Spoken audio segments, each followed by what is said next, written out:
बिस्मिल्लाहिर्रहमानिर्रहीम नहमदुहु नसल्ली अला रसूलिल करीम। जी जनाब, रेडियो केमिकल मेथड्स की लेक्चर्स की बात आप लोगों को इंतज़ार था कि इसके लेक्चर्स भी होने चाहिए। तो लेक्चर नंबर 9 कह लें, थर्मोडायनेमिक्स लेक्चर 8 तक है। नवा लेक्चर हमारा रेडियो केमिकल मेथड का है, तो आपको इसका इंतज़ार था। अल्हम्दुलिल्लाह वो लेक्चर अब शुरू होने लगे हैं। तो इस लेक्चर्स में हम जो चीज़ें करेंगे वो बेसिकली रेडियो केमिस्ट्री का या रेडियो केमिकल सब्सटेंसेस का एनालिसिस के लिए इस्तेमाल। ये बहुत ही रिफाइंड मेथड्स होते हैं, बहुत कम कंसंट्रेशन लेवल पर काम होता है और इसीलिए इसकी बड़ी खूबसूरती है। हालांकि ये मेथड डेंजरस होते हैं, ख़तरनाक होते हैं, एहतियात से काम करना होता है। दूसरी बात ये है कि कॉस्टली भी होते हैं, लेकिन फिर भी लोग इसकी तरफ जाते हैं क्योंकि इसमें बहुत कम कंसंट्रेशन पर डिटर्मिनेशन हो जाती है। जी, इसका कुछ थोड़ा सा तारुफ है, ये आप पढ़ लीजिएगा, मैं आपको वैसे ही बता देता हूँ। डिटेक्शन लिमिट की अच्छी होने की वजह से, जो आपको भी बात बताई मैंने, कि बावजूद इसके कि इसमें ख़तरे हैं, लोग इसको एम्प्लॉय करते हैं। और इसमें एक्यूरेसी का भी बहुत मामला रहता है, रिज़ल्ट एक्यूरेट आते हैं, कम से कम कंसंट्रेशन लेवल तक रिज़ल्ट आ जाते हैं। और ये के जो मेथड हैं, ख़ासतौर पे एक्टिवेशन मेथड अभी हम बात करेंगे, वो रेफरेंस मेथड होते हैं। यानी कोई भी एनालिसिस कहीं भी तरीके से की जाए, अगर वो न्यूट्रॉन एक्टिवेशन एनालिसिस से कर ली जाती है तो कहा था कि ये रेफरेंस मेथड है, इसके मुकाबले में दूसरे की बात नहीं मानी जाएगी, इसकी बात मानी जाएगी। ठीक है। अच्छा जी, 3 तरह के रेडियोकेमिकल मेथड इस्तेमाल किए जाते हैं एनालिसिस में। और भी किए जाते होंगे, लेकिन बुनियादी तौर पर 3 है। एक तो एक्टिवेशन एनालिसिस, जिसके मैंने अभी नाम लिया, न्यूट्रॉन एक्टिवेशन एनालिसिस वगैरह।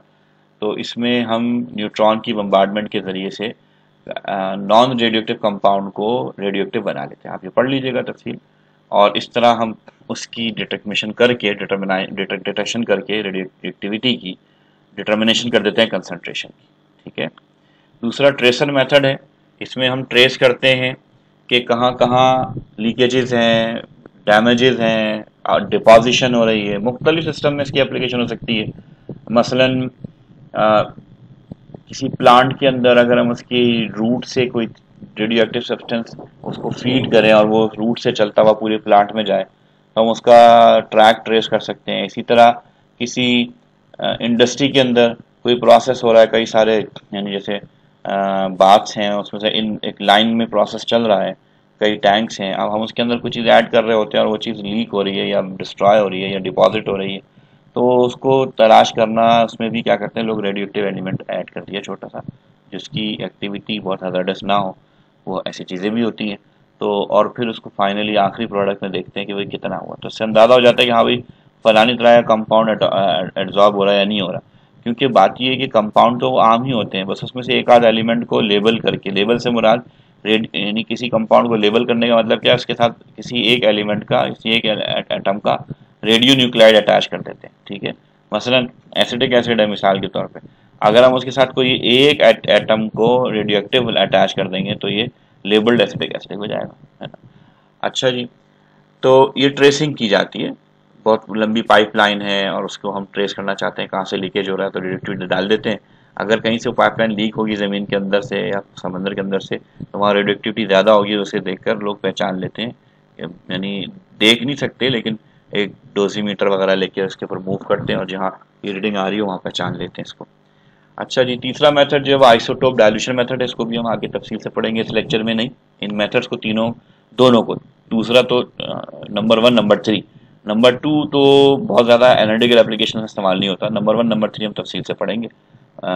तो उसमें इसमें अंदर हम रेडियो आइसोटोप लेते हैं और लेबल्ड कंपाउंड लेते हैं और उसको सैंपल या स्टैंडर्ड में ऐड कर देते हैं, डाइल्यूट कर देते हैं, जैसे हम स्टैंडर्ड एडिशन मेथड में करते हैं ना, बिल्कुल ऐसे इसको ऐड कर देते हैं। और उससे क्या होता है, एक्टिविटी डिस्ट्रीब्यूट हो जाती है। उस डिस्ट्रीब्यूशन रेशियो से हम अननोन की कंसंट्रेशन मालूम कर लेते हैं। सिंपल सा काम है, वो हम पढ़ लेंगे इंशाल्लाह। अच्छा, रेडियो एक्टिव आइसोटोप्स के बारे में आप पहले से पढ़ चुके होंगे, थोड़ा सा तारुफ यहाँ पे इसको जल्दी जल्दी कवर कर लेते हैं कि ये नए एलिमेंट्स नहीं होते, वही एलिमेंट होता है, लेकिन उसका एटॉमिक मास डिफरेंट होता है और ये अनस्टेबल होते हैं और ये रेडियोएक्टिविटी निकाल कर डिके करते रहते हैं और स्टेबल होने की कोशिश करते हैं। आइसोटोप्स जो एटॉमिक मास डिफरेंट रखते हैं, एटॉमिक नंबर सेम रखते हैं, ये आप अच्छी तरह जानते हैं, एग्जाम्पल भी दी हुई है। रेडियो न्यूक्लियाइड या रेडियो आइसोटोप जो अच्छा खुद ही से डिसइंटीग्रेशन शुरू कर देते हैं, तो वो कोशिश करते हैं कि हम अनस्टेबल स्टेबिलिटी पा जाए।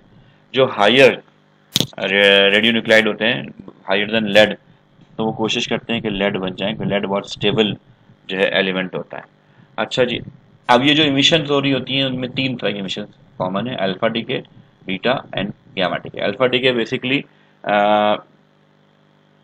अल्फा पार्टिकल्स कहा जाता है, और ये हीलियम के न्यूक्लियस के तौर पर आइडेंटिफाई किए गए। इनका मास 4 होता है, इनका चार्ज +2 होता है, जैसे कि हीलियम का होता है।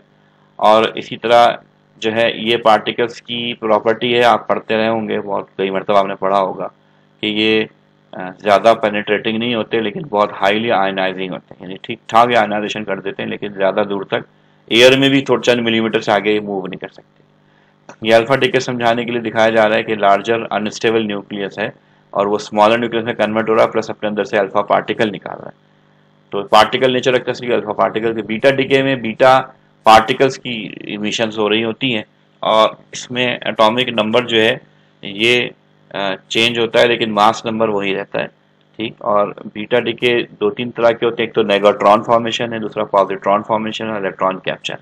नेगाट्रॉन तो नेगेटिव चार्ज के बीटा डीके होता है, positron formation positive charge, electron capture electron add कर देना। ये जो है बीटा नेगेटिव निकल रहा है। और इसी तरह बीटा पार्टिकल जो है वो इलेक्ट्रॉन्स की तरह होते हैं, जैसे जो न्यूक्लियस के अंदर से निकल जाते हो, यानी एक इलेक्ट्रॉन से होते हैं ना जो न्यूक्लियस के बाहर मूव कर रहे होते हैं, ये वो इलेक्ट्रॉन से न्यूक्लियस के अंदर से निकल जाते हैं। ठीक है, और ये हाई एनर्जी इलेक्ट्रॉन्स होते हैं, इनकी पेनिट्रेशन अल्फा पार्टिकल से ज़्यादा होती है, लेकिन गैमा से लेस, गैमा रे है, गैमा से लेस पेनिट्रेटिंग होते हैं। इनकी आयनाइजेशन एबिलिटी अल्फा से कम होती है। ठीक है, बीटा रेडियो एक्टिविटी की एक और मिसाल, एक और इक्वेशन ये है कि ये जो प्रोटॉन है उसमें वो डिके हो गया न्यूट्रॉन में, और इसके साथ एक बीटा, ये पॉजिट्रॉन कहलाता है ना, इसका चार्ज पॉजिटिव होता है। हर चीज़ बीटा पार्टिकल जैसी है, नेगेटिव नेगेट्रॉन की तरह, लेकिन चार्ज ऑपोजिट है, इसलिए पॉजिट्रॉन कहते हैं। और ये भी डिके में मिलते हैं मुख्तलिफ। गामा रेज बेसिकली ये किसी चीज़ के निकलने डालने से नहीं, बल्कि एनर्जी जो खुद ब खुद कम हो रही होती है, इसे कहते हैं रिलैक्सेशन, न्यूक्लियर रिलैक्सेशन। कि एक डिके होता जा रहा है और साथ साथ एनर्जी लेवल्स कम होते जा रहे हैं, तो वो एनर्जी जो निकल रही होती है उसे न्यूक्लियर रिलैक्सेशन को गामा रेज कहते हैं। ये पार्टिकल्स नहीं होते, ये एक डिस्टिंक्ट वैल्यू के नहीं होते, और ये निकलते रहते हैं, और एक्स रेज वगैरह से डिफरेंट होते हैं, डिस्टिंग्विशेबल होते हैं। इलेक्ट्रॉन कैप्चर भी बीटा डीके से रिलेटेड है। ये पॉजिट्रॉन अगर एक इलेक्ट्रॉन एब्जॉर्ब कर ले तो दो गामा रेज देना शुरू कर देते हैं। तो ये बेसिकली ये रिएक्शन इलेक्ट्रॉन कैप्चर रिएक्शन। ठीक, एक प्रोटॉन नेगेटिव इलेक्ट्रॉन के साथ एक न्यूट्रॉन भी प्रोड्यूस कर देता है, ऐसा भी रिएक्शंस होते हैं, न्यूक्लियर रिएक्शंस। रेडियो एक्टिविटी की हाफ लाइफ होती है। रेडियो एक्टिव एलिमेंट होते हैं ना, इनका हाफ लाइफ से मुराद ये कि इनका जितना अमाउंट रेडियो एक्टिव है, तो कुछ अरसे के बाद वो अरसा जिसमें इनका हाफ अमाउंट रेडियो एक्टिव, यानी पेरेंट न्यूक्लियर से डॉटर न्यूक्लियर बन जाए। ठीक है, पेरेंट वो है जो अनस्टेबल था, डॉटर वो है जो स्टेबल हुआ निस्बतन। तो half of the amount parent से डॉटर बन जाए, वो टाइम जिस जो लगता है उसे कहते हैं हाफ लाइफ। जो ज़्यादा रिएक्टिव होते हैं उनकी हाफ लाइफ शॉर्ट होती है, कम होती है, और जो कम रिएक्टिव होते हैं उनकी हाफ लाइफ ज़्यादा होती है, लेंथी होती है। हाफ लाइफ का फॉर्मूला Ln2/dk कांस्टेंट है, ये आप पिछली क्लास में पढ़ चुके हैं, इसलिए यहाँ तफसील से नहीं बताया जा रहा।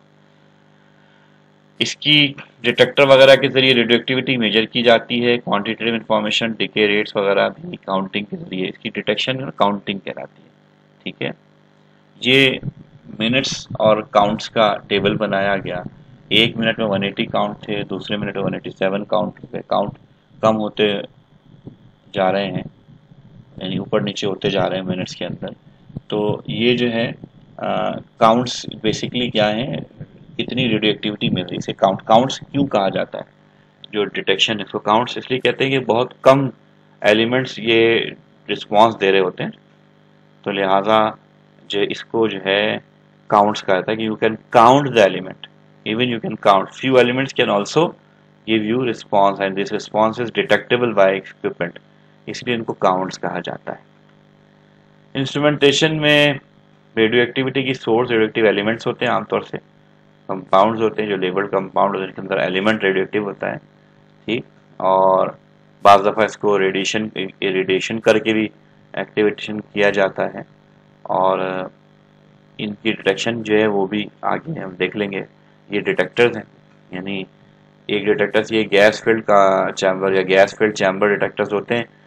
इसमें ये GM गीगर मुलर काउंटर कहते हैं। इसमें आयनाइजेबल गैस अंदर फिल होती है, जैसे ही रेडियोएक्टिविटी अंदर जाती है वो इस गैस को आयनाइज कर देती है। अंदर एनोड और कैथोड पहले से मौजूद होते हैं। जब ये गैस आयनाइज हो जाती है तो कैथोड एनोड पर वो आयंस मूव करना शुरू कर देते हैं, और जब वो मूव करना शुरू कर देते हैं तो करंट मिलता है। जितनी ज़्यादा रेडियोएक्टिविटी आएगी इस गैस चैम्बर के अंदर पेनिट्रेट करेगी, उतनी ज़्यादा गैस आयनाइज होगी और उतनी ज़्यादा आपको यहाँ पे करंट फ्लो होता हुआ नजर आएगा। ये एक इंस्ट्रूमेंट आपको दिखाई दे रहा है। हमारे डिपार्टमेंट में 1-2 GM काउंटर मौजूद हैं। अच्छा जी, सेमीकंडक्टर काउंटर्स भी होते हैं। सेमीकंडक्टर स्पेशल टाइप के बनाए जाते हैं, जिसके अंदर जब रेडियोएक्टिविटी पहुंचती है तो उसके अंदर वो क्या करती है, वो होल या इलेक्ट्रॉन चार्ज क्रिएट करती है, जिसकी वजह से सेमीकंडक्टर से करंट फ्लो होना शुरू हो जाता है। तो इसे सेमीकंडक्टर बेस काउंटर कहलाते हैं, डिटेक्टर कहलाते हैं। ये भी एक तरह का सेमीकंडक्टर काउंटर है। इसी तरह well type scintillation counter glow type करने के काउंटर। ग्लो से मुराद जैसे फ्लोरेसेंस वगैरह होते हैं, इसे ग्लो हो जाती है। तो जब रेडिएशन पड़ती है कंपाउंड पे तो वो कंपाउंड ग्लो करना शुरू करते हैं, उनमें फ्लोरेसेंस हो जाती है। तो एक तरह का शेप है वेल टाइप। और भी तरह के सिंटिलेशन काउंटर होते हैं, जैसे ये देखें, ये एक मल्टीपल यानी वाइल लगी हुई इसके अंदर, और उनको one by one scintillation detect करते हैं। सिंटिलेशन ग्लो होती है, उस ग्लो को बिल्कुल इमिशन स्पेक्ट्रोमीटर की तरह, जैसे आम स्पेक्ट्रोफोटोमीटर होता है, उसको मेजर किया जा सकता है। अच्छा जी, जब रेडियो एक्टिविटी से हम काम करेंगे तो उसकी सेफ्टी का भी बड़ा ख्याल रखना पड़ता है, क्योंकि ये बहुत ही ख़तरनाक किस्म की चीज़ें हैं। इसके बारे में एक्रेडिटेशन एजेंसी ने ये अलारा एक एब्रीविएशन अप्रूव किया, as low as reasonably achievable, यानी इतना कम अज़ कम इसको इस्तेमाल करना है कि हमारा काम पूरा हो जाए बस।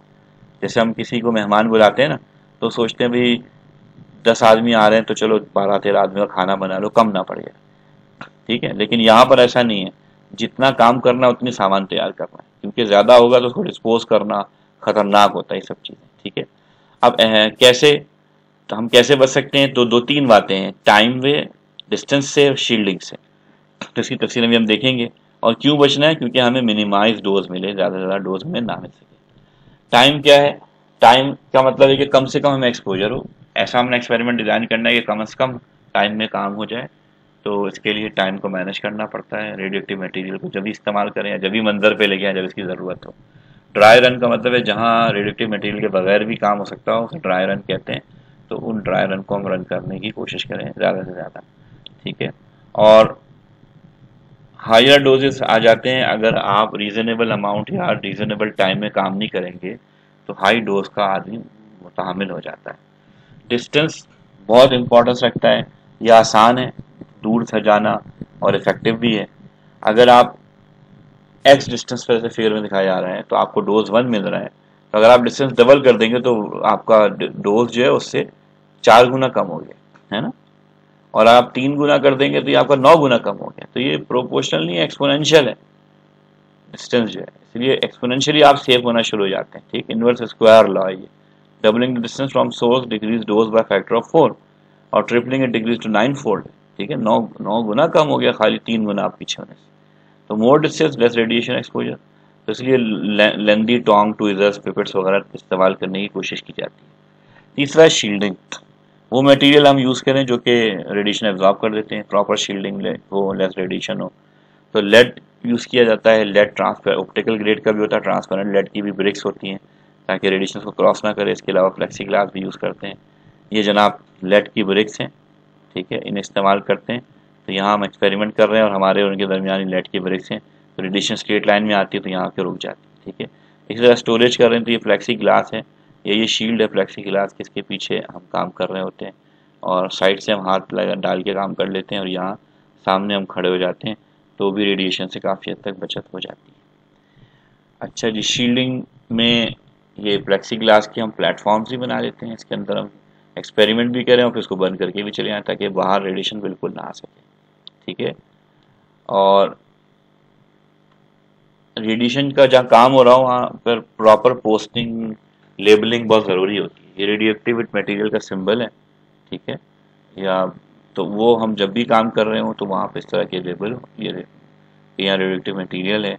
और जब भी हम कंपाउंड से काम कर रहे हो तो हम जो काम के बाद अपने हाथ को अच्छी तरह धोएं, काम के दौरान हम ग्लव्स पहने, और दूसरी एहतियातें जो हैं उसमें फासला है, टाइम है, और दूसरी चीज़ इसका ख्याल रखना। आपके बॉडी के ऊपर सेफ्टी बैजेस भी होने चाहिए जो कि इंडिकेट करते हैं कि आप कितना एक्सपोज हो चुके हैं रेडिएशन से। ठीक है। आम जो लैब अटायर है उसका ज़रूर ख्याल करना चाहिए। इसमें भी अगर कोताही करेंगे हम तो बहुत ज़्यादा ख़तरा होता है, जानलेवा ये चीज़ें होती हैं। Route of entry for exposure, जहाँ रेडिएटिव काम हो रहा हो वहाँ खाना, देखें यहाँ चाय या कॉफ़ी या क्या हुआ कुछ रखा हुआ है, और ये सेब भी माशाल्लाह कोई इस पर आजमाइश कर चुका है थोड़ी सी, और लिखा रेडियोएक्टिव मटेरियल भी रखे हुए हैं। और यहाँ रेडियोएक्टिव कंपाउंड हो सकते हैं जो कि ज़रा से इसमें अटैच हो गए और हमारी बॉडी में जा सकते हैं, जो कि बहुत बड़ा डैमेज बन सकते हैं। स्लो पॉइजन होते हैं।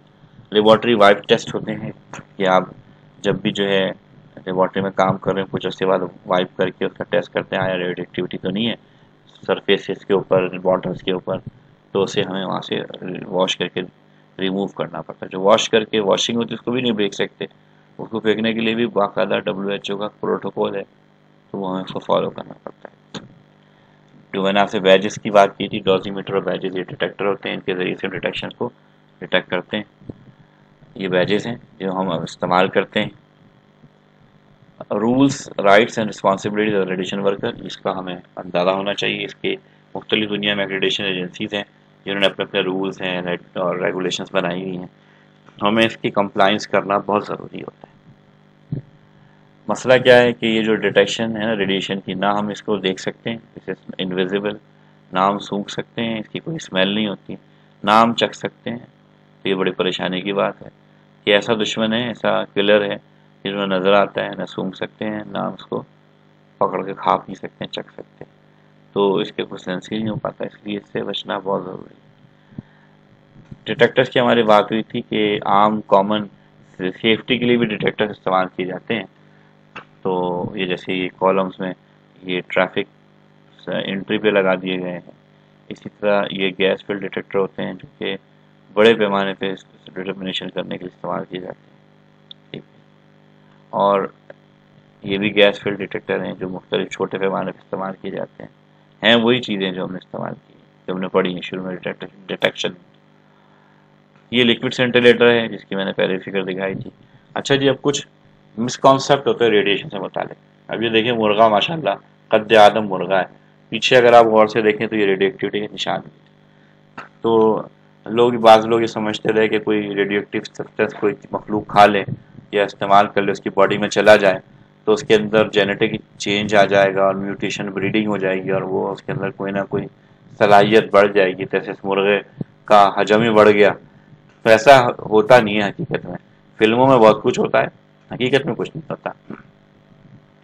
तो इसके साथ इस सब की मिसकॉन्सेप्ट में फिल्में भी बनी, और ये बहुत सारी फिल्में इसके अलावा भी होंगी, ये तो मुझे ऐसी चीज़ मिल गई के लिए। तो ये मिसकॉन्सेप्शंस हैं, और इसमें ऐसे बाद लोग कहते हैं जी रेडियोएक्टिव सब्सटेंस लेने के ऊपर फ्लोरेसेंस करेगा, आदमी ग्लो करेगा, तो ऐसा नहीं होता। ये सब कहने की बात है क्योंकि रेडियोएक्टिविटी ख़तरनाक होती है। ठीक है। और बहुत कंट्रोल्ड वे में इसका इस्तेमाल करना बहुत ज़रूरी होता है। खैर, हमारी फिल्मों में तो पता नहीं क्या क्या होता है। मैंने तो सुना अंग्रेज़ी फिल्में तो 1-8 घंटे की होती है, हमारे यहाँ तो उर्दू वाली फिल्में 3-3 घंटे, माशाल्लाह 3 घंटे बैठ के एक आदमी फिल्म देखता है, और उसमें अच्छी ऐसी बेवकूफ़ियाँ होती हैं कि अचानक जो है वो ना कोई तबला, ना कोई बांसुरी, ना कोई बाजा, और जनाब म्यूज़िक शुरू हो जाता है, गाना शुरू हो जाता है। चलते चलते अच्छा बाज़ार में आदमी जा रहा है जी, तारिक रोड पे जा रहा है आदमी, और वहाँ गाना शुरू हो जाएगा। ये कहाँ होता है आम जिंदगी में, फिल्मों में हो जाता है जी। और 3 घंटे बाद कोई नतीजा पता चल जाता है कि ये अच्छा हुआ या बुरा हुआ, जिंदा रहा या मुर्दा हो गया। तो बड़ा अजीब मामला है, अल्लाह हिफाजत फरमाए। तो यही फिल्में हमें बेवकूफ़ बनाती हैं रेडिएशन के मिसकॉन्सेप्ट से। अच्छा जी, बायोलॉजिकल इफेक्ट इसके होते हैं, ये कार्सिनोजेनिक होता है, डीएनए को डैमेज कर देता है। इसके अंदर जो एनर्जी होती है वो अगर यानी वो किसी तरह से जिस्म के अंदर पेनिट्रेट कर जाए ये रेडिएटिव मटीरियल, तो समझे इसने एनर्जी अंदर आपके बॉडी में डिपॉजिट हो गई है, वो कहीं भी किसी भी काम में इस्तेमाल हो सकती है, वो आपको खतरनाक भी हो सकती है। और आयनाइजेशन कर देती है, फ्री रेडिकल बन जाते हैं, फ्री रेडिकल की वजह से एजिंग बढ़ जाती है, और दूसरे मेल फंक्शनिंग बहुत ज़्यादा होते हैं। इसी तरह और भी यानी इसमें मुख्तलिफ क्या कहते हैं सेल्स हैं, इनको ये डैमेज करता है, स्पेशलाइज्ड सेल्स हैं, आम सेल्स हैं। रेडिएशन जो है वो टोटल डोज रेट और रेडिएशन क्वालिटी पे डिपेंड करता है। टोटल डोज क्या है कि कितनी रेडिएक्टिविटी निकल रही है, इसे टोटल डोज, इसका यूनिट आमतौर से रोंजन लिया जाता है। डोज रेट क्या होता है कि कितना डोज किसी पर्टिकुलर मटेरियल टारगेट पर पड़ा, उससे इंटरेक्ट हुआ, वो डोज रेट कहलाता है।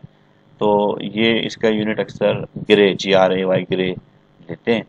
और तीसरा रेडिएशन क्वालिटी कह ले या डोज इक्विवेलेंट भी कहते हैं। इसका मतलब होता है कि किस क्वालिटी, यानी जो रेडिएशन निकली वो तो टोटल डोज है, जो पहुंची किसी मटेरियल पे वो तो डोज रेट है, और जो उसमें एब्जॉर्ब हो जाएगी वो उसका एब्जॉर्ब डोज कहलाता है, और उसका यूनिट सीवियर्ट होता है। होल बॉडी इफेक्ट हो जाती है, कुछ इफेक्ट्स आते हैं, आप इसको पढ़ लीजिएगा, ये कोई इंपॉर्टेंट बात नहीं है।